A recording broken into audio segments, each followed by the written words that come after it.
Boot!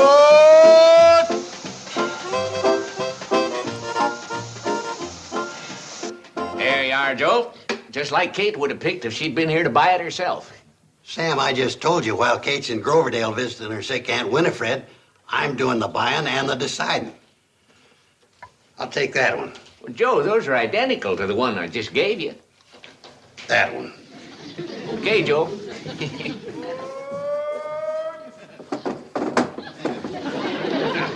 That's better. This one's in good shape. Hey, you old fox, you really got the best one out of me that time, didn't you? Well, how much you want for this little beauty, Sam, old boy? $1.25. $1.25 for a washboard? Why, for that money, it ought to have a motor on it. You got ready to go, Joe? I'll be along in a minute, Floyd, soon as we straighten out a little price problem. Well, hurry it up. The cannonball's ready to pull out. Make you an offer, 50 cents. Why didn't you ask me the price sooner, Joe? You know you get much more fun out of the haggling than you do out of the buying. Now, you know that ain't true, Sam. Well, Well, what? ain't you gonna make me a counter offer? Okay, Joe. How's about $1.20? 6 bits, not a nickel more. Nothing doing. Try $1 even. Okay, $1 even it is. Nothing doing. My top price is 90 cents.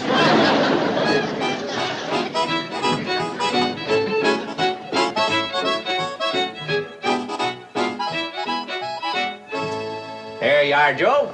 Congratulations. What's this? That's Drucker's special secret prize of the day. You just won it. You're now officially Hooterville's #1 haggler. Oh, now that's a lot of nonsense, Sam. Let's get back to business. I just made you an offer of 90 cents. What do you say? I say, if you work at it a little bit, you could be the #1 haggler in the whole county. 90 cents. Sold. Let's have the money. Charge it. Charge Let's it. mark it under protest. What do you got here, Sam? Men's hats. They're on special. We can get together on price. I might buy one. Come on, Joe. What's holding you up? I'll be along soon to finish my business, Floyd. You better finish it pretty soon. It's one thing for us to be an hour and a half late, but you're pushing it pretty close to 2 hours. Oh, what's the difference? Nothing. But today we got other people waiting. I'll be along in a few minutes. We can't wait that long. Them folks is getting riled. Come on now, we'll have to pull out without you. Pull out without me. That's ridiculous. Joe, you got exactly 30 seconds left to catch that train. And that's official. Maybe you better go, Joe. He sounded like he meant it. Oh, Floyd talks more than he says. Pull out without me. That's ridiculous. Oh, look. Terrible. Come on, Floyd, let's go. What do you say, Sam? How much you want for this one?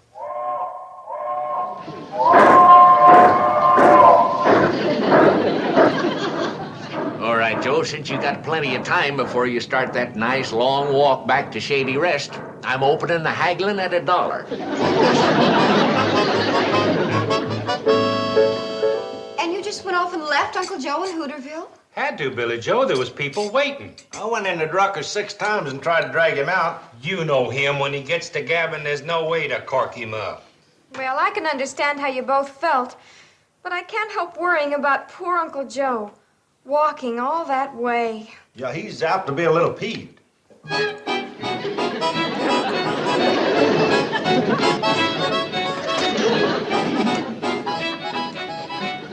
hi, Uncle Joe. I see you got the washboard. Charlie and Floyd were telling us about how you didn't quite catch the cannonball. Charlie and Floyd who? Now, Uncle Joe, that's no way to talk about old friends. Well, if you're referring to those 2 impatient operators of that rusty pile of junk laughingly called the Hooterville Cannonball, I ain't interested. Joe, you know the whole thing was your own fault. I'll give you fair warning. Girls, it seems to me I hear voices in this room. Would you mind telling them that from now on, anytime they're broadcasting, I won't be tuning in? And while you're about it, girls, would you tell old Uncle Sorehead that before we'd talk to him, we'd sooner talk to a hollow log? Girls, would you mind telling them that the thing you usually find at the end of a hollow log is a skunk?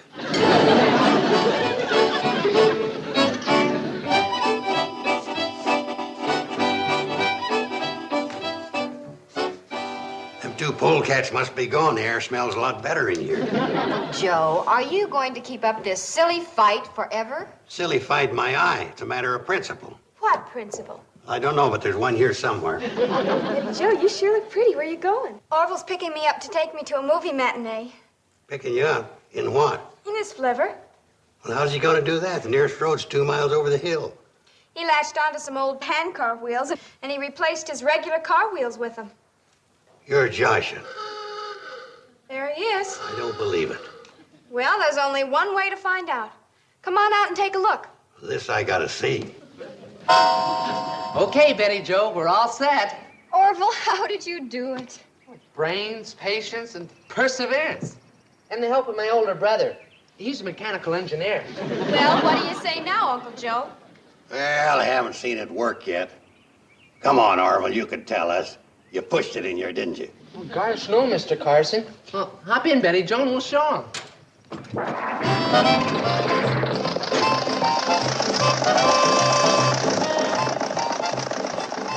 Well, Uncle Joe?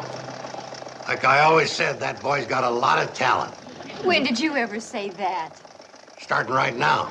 He's got more talent than he realizes. In fact, he's just become a partner in a new railroad. I'm a little afraid to ask, but what are you talking about? What I'm talking about is that the Hooterville Cannonball is about to have a little competition from the Hooterville Flivverball.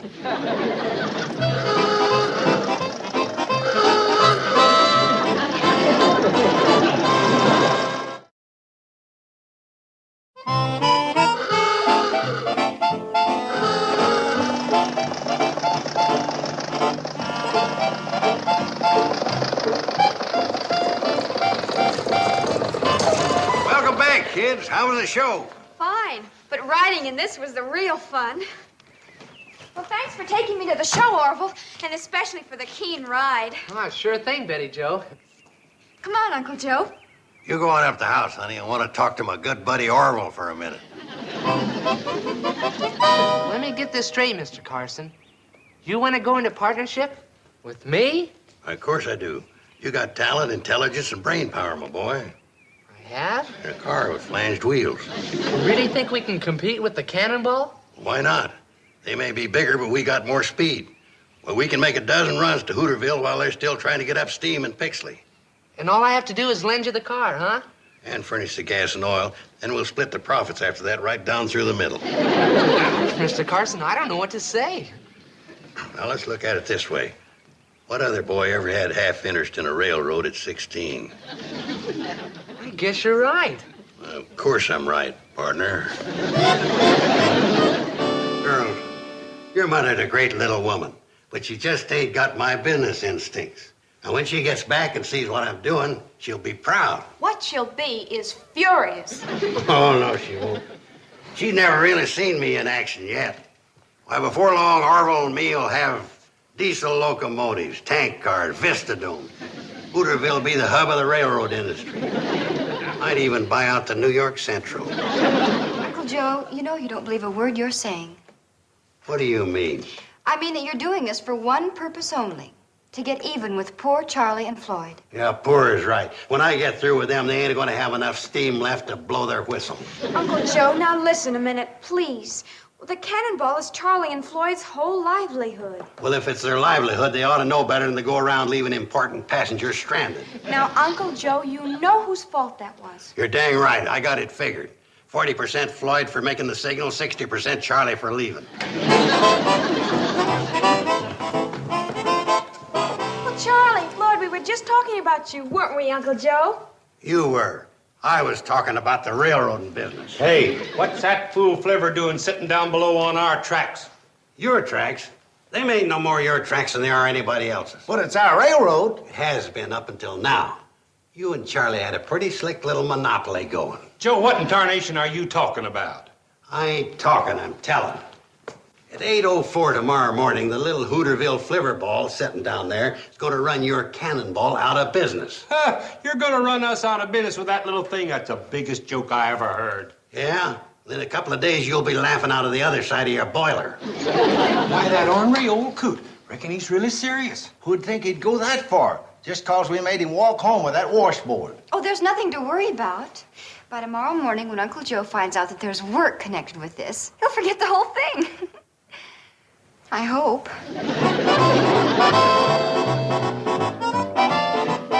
Step right up, folks. Ride the Hooterville Flivverball, a new adventure in railroad travel. Remember our slogan, fresh air, low fare. Did you ever see anything as ridiculous in your life? Yeah, who'd ride in that pneumonia buggy?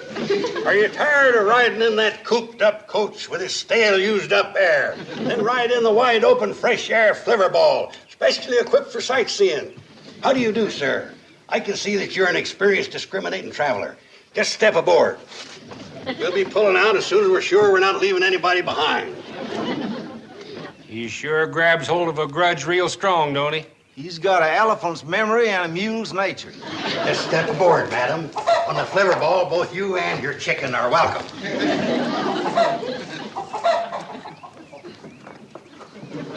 Take the scenic route, folks. Unlimited view of all historical points of interest.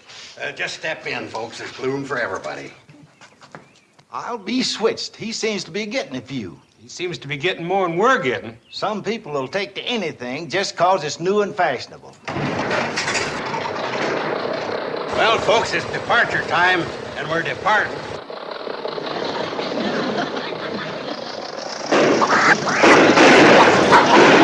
I'll say one thing for his train, it's got pickup. Yeah, but we get his overflow.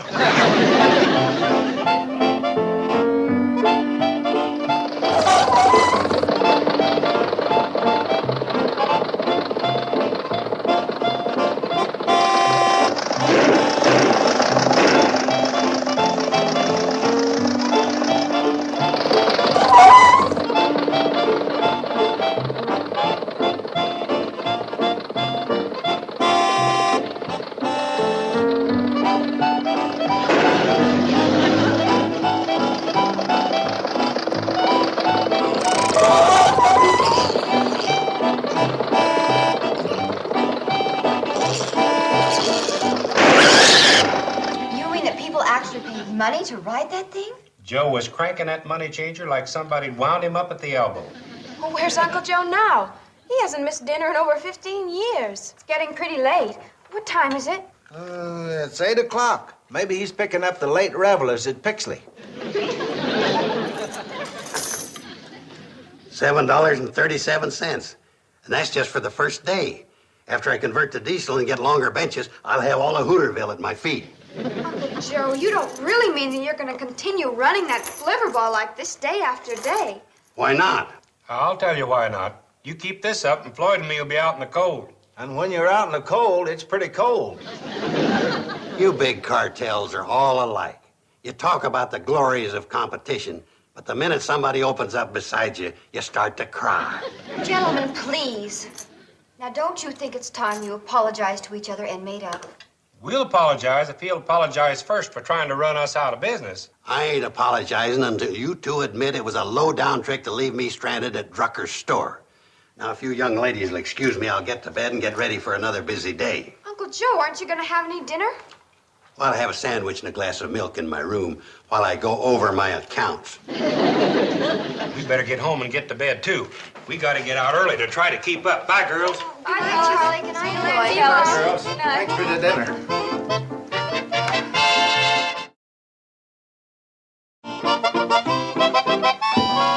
Good morning, Uncle Joe. Hi, Uncle Joe. Morning, Uncle Morning, Joe. girls. You got some breakfast for a hungry railroad man? Mom's in the kitchen getting it ready. Your mom's home? Yeah, she got in last night, and Aunt Winifred's just fine.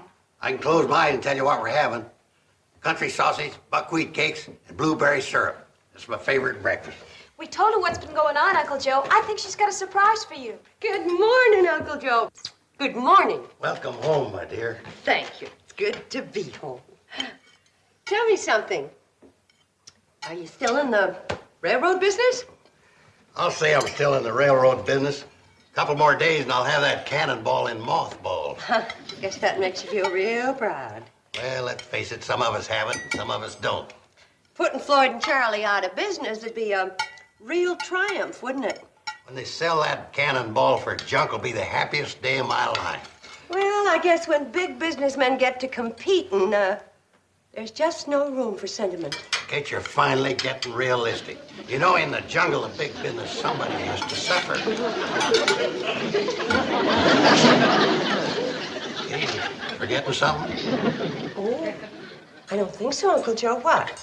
My plate. Ain't nothing on it but the painted flowers. Yeah, that's right. Aren't we planning on covering them up with hotcakes and sausage? No, we're not. As long as this silly feud keeps up between you, Charlie, and Floyd, none of you are going to have a bite to eat at this table. You're Josh. I am? Would you please... Pardon me. Would you please pass the blueberry syrup, Billy Joe?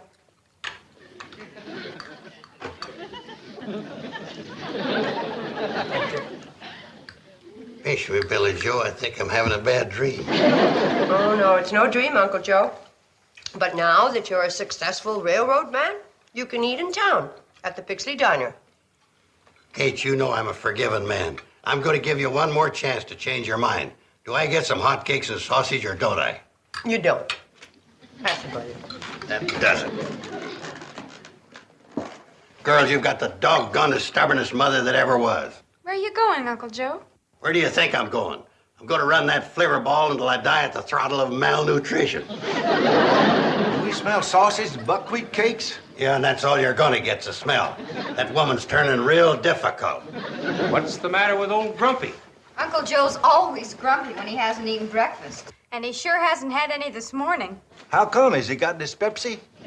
No. Uncle Joe just has a bad case of the stubborns. And Mom told him he wasn't going to get a bite of food until he stopped this nonsense with the Flivverball. It's a good thing you're back, Kate. Yeah, smart thinking, Kate. That'll bring him back to his senses. If he's got any. That's the only way to treat a stubborn old fool like him. That's what I thought. I knew you boys would be ready to apologize and make up. Us apologize? To that old railroad pirate? Never in a million years. Well, that just ended breakfast. And you're not going to feed us either? Not as long as you three keep feuding. Well, Floyd, reckon we might as well get going. I guess we might as well. So long, Kate. So long, boys. Mom, don't you think you were a little hard on Charlie and Floyd? And Uncle Joe, too. Well, you practically took the sausages right out of their mouths. You girls remember when you were little kids and you used to have those stubborn spats with each other? Well, sure, Mom. Well, what you don't remember is how I got you over them. How did you? I used to get you so mad at me that you forgot about being mad at each other. Oh, I see. What you're doing is starving Uncle Joe, Charlie, and Floyd into getting mad at you. And going back to being good friends again. Now, let's clear the table. Mom, there's something I don't understand. What's that, Betty? Well, when we were kids, and you got us over being mad at each other by getting us mad at you, well, how did you get us to stop being mad at you? Honey, that was always the real tricky part.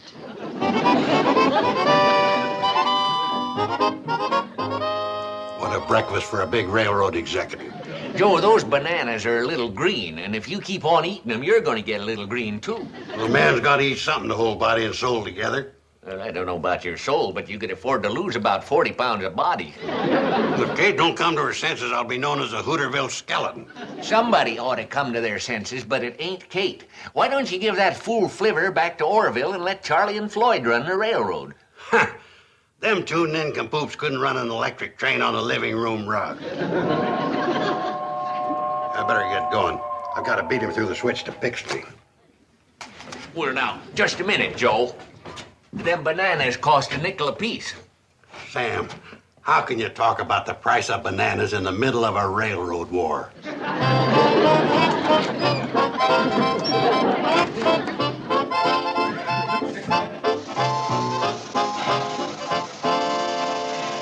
I'd have bought more bananas if I'd known I was going to have so many monkeys in here today. Sam, we ain't enjoying living on bananas. But it's better in the Pixley Diner. Them blue plate specials of theirs is turning Charlie and me blue. All you have to do is apologize to Joe and you'll have your feet back under Kate's table. We wouldn't apologize to him if he was head of the New York Central. Come on, Floyd. Let's see if we can knock him off the track on the way to Pixley.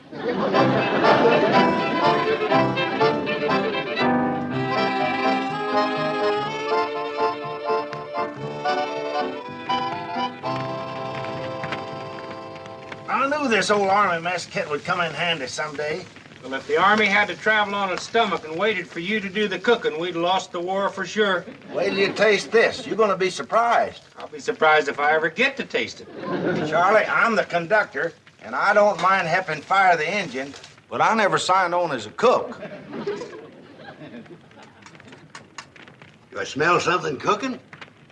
Well, if it ain't the big railroader, Floyd, give Mr. Vanderbilt a seat. Don't be so smart, Alecky. Floyd, what you cooking? He's cooking some food for us.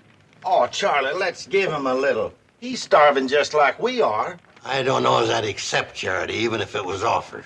Okay, we won't offer you any. On second thought, I'll accept. Here you are. Beef stew, a la World War I. Stew like this could lead to World War III.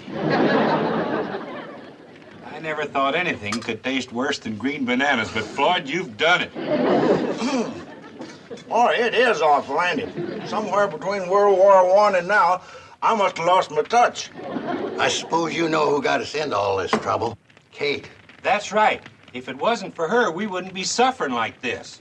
That stew on top of them green bananas is sure starting to make me suffer. That's the trouble with women. They ain't got no sense of humor. You're right, Joe. A few old friends start having a little good-natured fun, and right away some woman comes along and starts taking it serious. Of course. But how could she figure I was planning on staying into the railroad business? Me up to my ears in work running that hotel.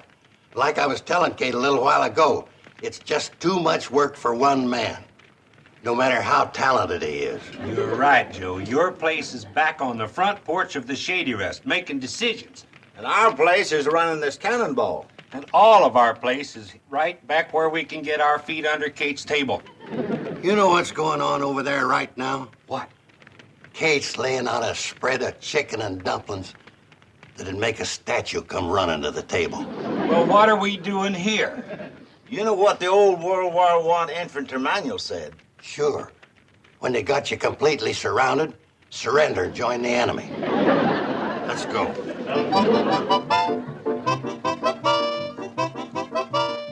Hi, Kate. Just happened to be in the neighborhood and thought we'd drop in. Just thought we'd come in and say hi. Am I to assume that the railroad trouble is over? What railroad trouble? Kate, hadn't you heard? Uncle Joe's back in the hotel business. Well, I'm sure glad to hear that. We can't get along without you, Uncle Joe. Hear that, boys? Women are helpless without us. Why don't the three of you join us for supper? Oh, I don't know. We just had quite a meal. Quite a meal is right. Oh, well, sit yourselves. I have to call another guest, so please excuse me. Mr. Anderson! Supper's ready. Who's that? That's J.P. Anderson, a salesman, otherwise known as Wipeout Anderson, the bottomless pit of the eating world. Well, we better get to the table before him or there won't be a bone left. Full as we are, I think we'll try a little of your chicken and dumplings, Kate. Well, whether you can choke down a bite or not, it's sure good to see the three of you sitting at this table again. Mr. Anderson.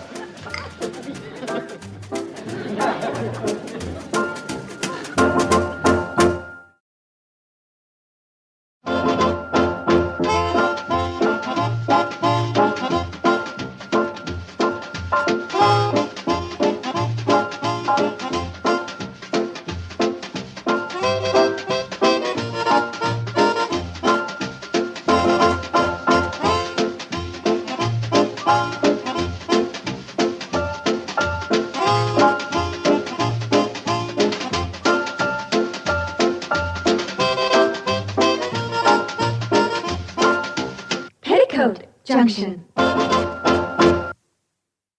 This has been a Filmways presentation.